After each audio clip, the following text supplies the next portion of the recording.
Hey everybody, this is Tanner Invest here. Thanks so much for watching. I've been asked by a few people in the comments to do another video on BMNR as well as SBET. So these are digital asset treasuries who are looking to hold the most amount of Ethereum per share, Ethereum per fully diluted share. Essentially, they're copying the Michael Saylor strategy with Bitcoin, if you've heard of the company MSTR, which is MicroStrategy. But today, guys, we have an action-packed, little video here. I'm looking to do about one video on this about per week, just to get enough news to make it interesting and just not get boring. But there is so much that's going on and each week with these companies currently. So Joseph Lubin with Sharplink Gaming is the one who originally started. Actually before that, there was a company called BTCS and another that basically wanted to create ETH Treasuries. But Joseph Lubin was the one to kind of put it on the map because Joseph Lubin is the co-founder of Ethereum. He's also the CEO of Consensus, which owns products like MetaMask and a couple other. They're a huge crypto company. He ended up becoming the chairman of Sharplink Gaming, and his goal is to basically do exactly what Michael Saylor did with Bitcoin and acquire the most amount of ETH per share. So he's using volatility with both the underlying asset ETH and then also using volatility with the stock price itself, which is SBET, the ticker. He's using volatility in both to basically dilute shareholders and then buy as using that cash raised from dilution to then buy as much ETH as possible to ultimately use arbitrage and have a higher numerator, which is the ETH, and a lower denominator, which is the amount of shares. Or technically not lower, but the ratio. You get what I'm saying? Because they're both going to be going up, but he wants the ETH to go up faster than the denominator. Same with Tom Lee, guys. Tom Lee with BMNR is really what got the excitement behind the project because Tom Lee is a very famous CNBC contributor. He also owns a company, Fundstrat, if you've heard of Granny Shot ETFs. He was also like the strategic, I'll put it on the screen here, for JP Morgan. For many years as well. That's kind of what put him on the map. So these really, really smart people, guys, are really bullish on ETH. And ultimately, that's what got me invested into these plays here. So I'm going to go ahead and share my screen and go over what we're going to cover today. So first, I'm going to get into the price of ETH and the two digital asset treasuries, as well as I'm going to show you a couple of funny videos, and then I'm going to show you a couple of more serious videos about why the story is evolving. We've heard Tom Lee's stories. He's actually a great storyteller and explaining like the thesis behind like why he's bullish or why he thinks other people should be bullish. And normally it's on equities, but now, he's really big into ETH, obviously, because he's a chairman of this company now. And so you may have heard the term like the ChatGPT moment of crypto, or a couple other stories that we've heard out there about, Ethereum going to, he's called out Bitcoin going to 1 million. He's called out ETH going to 15, 20,000. We have some more videos on that story development. But we also have a couple other cool things to look at today. I'm also going to show you an update on that MNAV equation, which is the multiple net asset value, which basically shows how expensive or cheap is the company? What's the price of the company in comparison to the amount of ETH that they hold on their balance sheet? That's a really important equation to look into when you're considering buying any of these digital asset treasuries. Also, I've already talked about ETH per share. I have an entire video. I have actually 3 or 4 videos now, and they're all in a playlist, and I'm going to link that below. So if you're curious behind the math, I've actually broke down a lot of the math equations for multiple net asset value as well as Ethereum per share. So let's go ahead and hop in. This week, guys, Ethereum is at 3,600. It's been going up and down. Over the past month, though, we can still see we are up 42%. My position, I'm up 17%. Pretty happy with that. Weekly, though, guys, volatility is the name of the game, guys. If you guys do not like volatility, do not even think about getting into some of these plays because ETH, we already know, is about 1.5 to 2x the volatility of Bitcoin over its lifetime. So it's great for a digital asset treasury, though, because they're going to use arbitrage, like I said, to buy high, sell low, do all the things they need to do, dilute shareholders at the right time, and buy ETH at the right time. Now, with SBET and BMNR, it's actually a little bit more even volatile than that. So these plays, these different stocks are essentially like leveraged versions of the underlying asset. And so if you're ultimately bullish on Ethereum, then being bullish on these companies essentially to me is like putting more money into ETH, just at a leveraged rate. So we can see weekly, guys, we're up 9.5%. You can see that's basically all from today. So earlier this week, we're, trading flat, and then we dropped like 12%, and then we were down 13%, and then now it's raised throughout the week. And then same story with BMNR, except even more. This one's even more volatile at the moment, guys, where we're dropping 15, 16%, and then we're in one day, as you see today, up 15, 16%. So it's kind of like a day trader's paradise with these two stocks, guys, because if you know how to like calculate the MNAV and you know when to get in and when to get out, like a lot of people are making a lot off day trading this stuff. Wouldn't recommend. I'm not a financial advisor, by the way, so please take everything I say and do your own research, okay, guys? Now, let's go ahead. I want to get into one thing, guys, because there are people out there that think like this is a scam. It's not a scam. Go watch all the videos I've talked about, and then go listen to Tom Lee, go listen to Joseph Lubin, go listen to other people talk about this. It's on the news every single day. He's a CNBC contributor, and he's talked on CNBC live about this like 15 times. So if you haven't heard of this yet, you might be living under a rock. But there are people out there, and I think this guy honestly is trying to like, use this to be funny and like gain viewers, but I want you guys to listen to this. So I lost 40,000 thanks to Joe Lubin's Sharplink Gaming scam. So let's watch this real quick. Guys, so two things I need to discuss right now and need to address this. First of all, I got a bunch of people tagging me about Sharplink Gaming yesterday because it was up something like 10 or 15%, some insane number. And, shout out to people that are still holding Sharplink Gaming. I lost something like $40,000 on it, and I'm just like, I'm not continuing to hold this thing. This is absolutely outrageous. Great, Ethereum was up for a day. Sharplink Gaming surged. It was trending on Google. Blah, blah, blah, blah, blah. Don't tag me in it, okay? This thing is still definitively a scam. I can't believe. All right, guys. So you heard it here. He said, whenever the price goes up, we got to tag him in it. Okay. So that's the plan. Okay, guys. So, my thoughts behind it. I don't think it's a scam whatsoever. I think the math clearly is very clear to me, like how this can go up over time. The last video, I actually showed examples of, hey, if ETH goes up in price, this is what's going to happen to the stock price. Yada, yada, yada. I kind of tried to dumb it down as much as I can, not to call anybody at all dumb. I do think there are dumb people out there like this guy, Nick O'Neill. And then there are some viewers that I think, no offense, are kind of dumb. I do want to highlight this comment. Listen, I do not downvote comments very often, but this guy said, it's not the same as MSTR. This isn't the best comparison to use. Guys, are you serious? There's people in the comments that are just don't know what they're talking about, going to videos and saying, don't compare it to MicroStrategy. Guys, what do you think Joe Lubin is doing? Let's listen to this real quick. By just paying attention to what Michael Saylor was doing with the strategy, formerly MicroStrategy strategy, and he's just doing remarkable things. His problem was that he had treasury assets that didn't retain their purchasing power, and he felt like he was fighting an uphill battle, given that there's so much debt in the system, and the U.S. government was likely to have to print lots of money, and so there's a long-term structural problem developing. And when we took a look at it, we figured, hey, we can do this same thing. We can run his exact playbook in terms of the different kinds of financial instruments that we. So guys, this video I'd recommend watching. It's a pretty long interview. You can put it on 1.5 times speed, but you guys heard that. He literally said we're copying his exact playbook, talking about Michael Saylor's strategy behind his Bitcoin treasury MicroStrategy strategy, because now it's called strategy. Get it? Now, BitMine, same thing. Tom Lee, literally, this is in his chairman's letter. Or chairman's message, sorry. In his chairman's message on July 2025, he now is going to be doing a video on his YouTube channel, or on the BitMine YouTube channel, monthly, just like he does for Granny Shots and Fun Strat, talking about what they're holding and what everything like that. He's going to be doing a chairman's message once a month where they go into detail on his digital asset treasury, which is BMNR.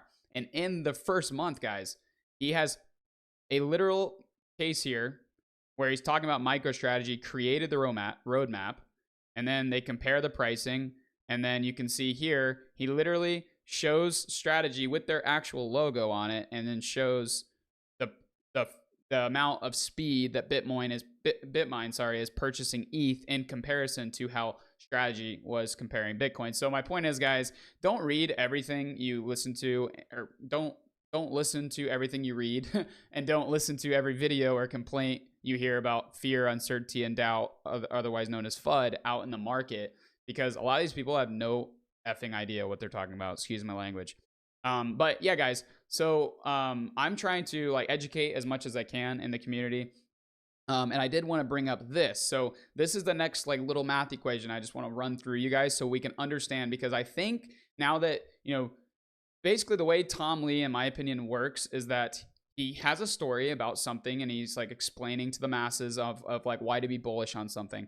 And then the story eventually gets stale after he's gone on CNBC and different interviews and said the same thing over and over and over. You know, in this case, like I'm talking about is, you know, the chat GPT moment of crypto, and he's talking about stable coins and all the thing and the reasons why you should be bullish on Bitcoin. So now he's cementing like more things in people's heads, which is awesome. Like I think that he's a smart guy and that's what you should do. But in this video, this is a great interview as well. It's an hour long. Put it in fast mode, and then I definitely think you should watch this. It came out at 17 hours ago. But let's listen to this real quick. MicroStrategy's achieved the 3% in 5 years. So they were buying basically 16 cents worth of Bitcoin a day, every day for the last 5 years. BitMine if you look at it from inception to now, has added about 80 cents to $1 per day in Ethereum. So it's about 12 times faster than MicroStrategy. So we would be on a path to get to 5%, presumably like at 12 times the speed. All right, so he was asked like about their goal to get to 5% Ethereum. That's what they've been saying, the alchemy of 5%. That was talked about in his chairman's letter. He's also been tweeting about the alchemy of 5%. It's BitMine's strategy to get 5% of the total ETH supply in the world, and they're going to be staking that to earn operating income, to be able to buy more Ethereum, and just over time, once you have 5%, I mean, you're on like a flywheel to just get more and more and more ETH to help the chain as its activity levels increase, help burn more. It's really great for the economics behind, or the tokenomics behind the chain. So now this, you might be questioning, what 16 cents, 80 cents, what the heck is he talking about? So let's go ahead and jump into this right here. I've talked about this in my other videos. This shows all of the ETH Treasury plays and their current MNAV, and then their MNAV if all their cash that they have on their balance sheet was fully deployed. So it's a great thing here. Risk on Bobby, this account called Ricky. He does this every single day. Highly recommend following him. And so I want to bring out the old calculator here just to show you what he means by this. Like, hey, we're doing 80, you call it 80 cents per day. That seems like a little, like very little amount, right? But he's talking about 80 cents per share per day. So that makes it a whole different monster. So let's do the math real quick and how he got that number. And, you know, this video, I don't know when it was recorded, so I think my math equation is going to be just a little off compared to his 80 cents. I think mine's going to calculate to in the 60s when I did it earlier. But that's because I don't know when this was recorded. It could have been recorded like 5 days ago, 6 days ago, and then uploaded to YouTube after. No idea. But here, anyway, let's jump into this. So we can see here under BMNR, they currently have this much ETH in their holdings. They have 833,137 ETH. Okay, so with this number, we can divide, that's the total amount of ETH they've gotten in throughout the days that they've been existing, which is about 35 days. This video came out yesterday, so I'm going to track 35 days by 1 day. So we're at 34 days. So we know they've gotten about 24,504 ETH per day added to their balance sheet. So now we can calculate the amount of ETH times the price of the ETH. And today the price is 36.85. Okay. So that is a total of per day, they've gotten about 90,297,000 Ethereum. And so now we can take this number, and just like I mentioned earlier, that ETH per share number. So if we want to do it on a daily basis, you would take this amount divided by the amount of fully diluted shares, which is this amount up here, 131 million to get, I got about 68.9 cents per day. That is still, guys, extremely fast. You know, we looked at this here, and this sheet here, this is from like a week ago or so, but you can see how fast they're ramping their speed. Like they already have like 0.67% of the total ETH supply. So they're not even like, shoot, they're almost at 1% in a month and a half. So say it takes 2 months to get 1%. Shoot, they might have, by 2026, they might have 5%. That's crazy, guys. They're growing the ETH so much, and that's what you want to see as a shareholder. So I think they're doing a great job right now. So hopefully that helped clear up that. I also wanted to go into just a couple of more things here. Let's go back to this sheet because I do want to compare. You know, we are also talking about Sharplink Gaming. Sorry, today's video is a little bit more on the BitMine side of things. But Sharplink, I promise I'm going to have another video out here, hopefully next week, that goes over a lot of the stuff they're doing. But on a MNAV perspective, we're looking pretty even on the two. And then on the MNAV perspective, the multiple net asset value fully deployed, that's if all of the cash, which is what he called, you know, dry powder, you might have heard that saying before, all the cash that they have right now, if they were to dump that right now into this current price of ETH, how much would their MNAV be at that time? And so that's where you get those are the two things that matter the most on this sheet. And guys, you might be asking, hey, what about these other treasuries? Listen, those are for some people out there. I think, you know, if you want to invest into these, I think they're trading at a lower premium because of just the hype and like who's behind the project. You know, Tom Lee's behind BitMine, and Joseph Lubin, the co-founder of Ethereum and, you know, CEO of Consensus, is behind Sharplink Gaming. So it's like, pick your poison. Do you want to invest in one of these? I'd rather put my money into the two biggest players that are buying the most amount personally.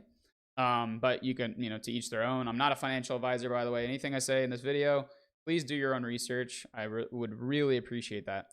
Now, this is also, you know, the alchemy of 5%. I did want to show this because this is coming right from Tom Lee's X page. Big milestone today on Bit. You know, they talked about the amount of ETH they own. And look at this. So they are now the number 3 ranked digital asset treasury by size in the whole world. The number 3, which is incredible, guys. In just 35 days, give or take. I mean, that's fast. Now, what I don't like about this is that this is a log scale. It's not actually like true to scale. So you can see it looks like they're like half as much as MSTR. Guys, they're at 2.9 billion. MSTR has 72 billion.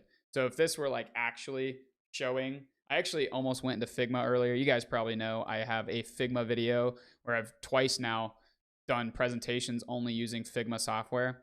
But I was going to go into Figma and show you what 2.9 billion looks like versus actually like 72. It's a lot. It's a huge difference. So they have a lot of ground to make if they were trying to catch up to Michael Saylor, but he's had years, you know, of time to be able to do this. And so other than that, I did want to show, we talked about the story changing. The story changing is everything because the story is getting people excited. It's getting investors in. It's getting investors like Kathy Wood to buy a ton. There's also a couple more investors they announced this week alone. And so when the story is as good as Tom Lee is explaining it, it makes you want to run through a brick freaking wall. It makes me want to literally start running through brick walls. And it makes me super bullish on ETH, guys. Let me know what you think. But let's go ahead and get into the first video here, and then we'll talk about it. Research from Sean Farrell, who's our head of digital asset strategy, and he put out a presentation about Ethereum today. So he thinks the ratio of Ethereum to Bitcoin could go back to its 2021 highs, which is about 0.14. That would value Ethereum today at around 16,000, and it's currently 3,700. So he's just saying Bitcoin ratio versus ETH, let's get back to where it was 5 years ago, which makes sense because it's a better story today than it was in 2021, and that gets you, close to 16,000. So one last question on all of this. Taking a step back, you're a retail investor, you're looking at your portfolio. What do you want your holdings to look like potentially? And I realize it's individualized for everybody, but what do you want your holdings to look like? Crypto versus stocks versus other things? Well, in 2017, when we first wrote about Bitcoin, we recommended 1% to 2% into crypto. That has been 100x for our clients. Today, we're saying if you're starting, 5 to 10% is appropriate for the median investor. If someone's younger and they can let time work in their favor, then 20% or more makes sense. That's consistent with the BlackRock mathematical calculations. And again, I think there's still a lot of upside. Just keep in mind, Wall Street is running into the blockchain right now. Well, Tom Lee, a fun strat. It's great to have you here on set. Yeah, Thank great you. to see you, Morgan. Guys, did you just hear that? Did you guys hear what I just heard? Tom Lee just said that back in 5 years ago, he recommended, oops, sorry about that. He recommended 1 to 2% of your portfolio being in cryptocurrency. And then he said for the median investor, he'd say 5 to 10%. And then he said, if you're young and you have time on your side, 20%. Guys, I'm 29 years old. Does that mean I need to put 20% of my portfolio into crypto? I mean, I'm very bullish, so I could see the story working out, guys. Like personally, maybe I will. Let's go ahead and look now. I have just my Ethereum here, but 2.5%. SBET's only 1.19%. What is that? 3.6%. And then I have another 0.5. I'm at like 4% of my portfolio in ETH. I do have another few percent that's into Bitcoin. So let's say like I'm at 7 or 8% of my portfolio. I'm not even half of where I need to be, guys, based on Tom Lee, what he's saying here. Now, like I said, I'm not a financial advisor. I don't really know. I think Tom Lee probably is, but he's not your financial advisor. So always do your own research, guys. But the other video and the last video I really want to go over is more to add to the story. Because at the end here, you know, he talked at the beginning of the story. He talked a little bit more about ETH and the price of how it used to be 5 years ago in comparison to Bitcoin, and how if today, since the story's better now, why has it risen, or like why has it gone further away from the price of Bitcoin? Bitcoin kept going up, ETH did not. And so they used to trade, I don't know if you guys remember, but man, they used to trade like ETH went up, Bitcoin went up, ETH went up, Bitcoin went up. And then at one point in time, whenever the ETH story kind of died because people weren't really bullish on it anymore, they didn't really understand it. I think it was more of a misunderstanding of what the technology could do in the future. The price just didn't go up anymore. But now people are understanding. And what he's saying is that Wall Street has chosen their layer one, and that it is Ethereum. So let's watch this video because he talks more about that real quick.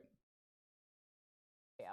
Well, to me, Ethereum's having its Bitcoin 2017 moment again. And to give perspective, in 2017, Bitcoin was under 1,000. But that was the year when Wall Street discovered that the narrative of Bitcoin is digital gold. And Bitcoin has gone to 120,000 now. So 120 times increase. In 2025, a couple things are happening around Ethereum. The first is the Genius Act is now making stable coins kind of green lighted, which is the ChatGPT moment for crypto, but it needs a smart contract, so it doesn't work on Bitcoin. The second is the SEC is pushing forward with Project Crypto, which is actually asking Wall Street to move the entire financial system onto the blockchain. Ethereum is the preferred choice for Wall Street because it's had zero downtime since inception, matching what the banks want, 100% uptime. It's also the most legally compliant and secure blockchain because it's recognized in the US and it's the second largest blockchain. And the third is almost all of it is taking place on Ethereum. JP Morgan's building their stablecoin on Ethereum. Robinhood is tokenizing on Ethereum. You know, the custody banks are doing it on Ethereum. So it's really where Wall Street meets, but that's also where AI is meeting crypto, because as you know, as we tokenize and move towards robots, you need a token economy to control them, which is taking place on Ethereum. Well, you heard it there, guys. I mean, I couldn't say it any better than what Tom Lee says it himself. That's why I love to show these videos, because I do a lot of research, guys, and I watch all these videos and I try to find the best points in time to show you. But I mean, man, the government, you know, they're choosing Ethereum. The Wall Street's choosing Ethereum. Companies like Robinhood, like the private sector, is choosing Ethereum. So, man, it can't get more bullish than that, guys. I appreciate you guys watching today. Like I said, I'm going to be doing a lot more videos on these two tickers, as well as any more digital asset treasuries that maybe come out in the future, as well as obviously being just generically bullish on ETH as well. If you don't mind, follow me. You know, obviously subscribe if you can, and put that bell notification, and then give this a like. But then also follow me on X, because I actually will give you guys live updates basically on when I buy and sell. And so I can kind of, you know, not that I want you to follow my trades exactly, but I think it's you know, fun to engage with my community and what I'm doing versus what my community is doing. So thank you guys so much. Appreciate y'all. Have a good day.